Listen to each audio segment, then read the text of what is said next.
بسم اللہ الرحمن الرحیم۔ جتنی بڑی ہستی کے ساتھ تقرب ہوگا وہ تقرب اسے اتنا ہی بڑا بنا دے گا۔ اللہ چونکہ سب سے بڑا ہے اس لیے اس کی یاد بھی انسان کو دوسروں سے بڑا بنا دیتی ہے۔ آدمی دولت کے ذریعے جتنی بھی ترقی کرے وہ عارضی شہرت، عورت اور پیٹ کی وادی سے آگے نہیں بڑھ سکتا۔ زنا ایک عورت کی عظمت کا قرض ہے۔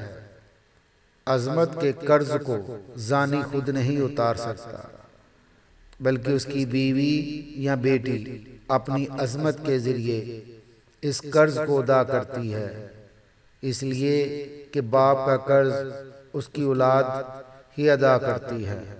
پیر اپنے مرید کو جو تعویذ لکھ کر دیتا ہے وہ بھی کاغذ کا ایک ٹکڑا ہوتا ہے، اور مرید جو اس کے معاوضے میں 100 روپیہ ہدیہ دیتا ہے وہ بھی کاغذ کا ٹکڑا ہوتا ہے۔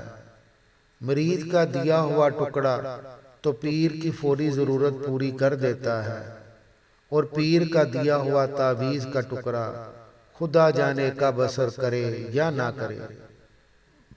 ہماری زندگی نفس سے زیادہ مصائب کی اس لیے شکار ہوتی ہے کہ ہم ہر معاملے میں یہی کہتے رہتے ہیں کہ لوگ کیا کہیں گے۔ بعض لوگ عبادت کو محض تصنع کی خاطر کرتے ہیں تاکہ معاشرے میں کچھ نہ کچھ وقار قائم رہے۔ یہ ان کی بد عادت ہے، عبادت نہیں ہے۔ درخت جڑ سے نہیں پہچانا جاتا بلکہ اپنے پھل سے پہچانا جاتا ہے۔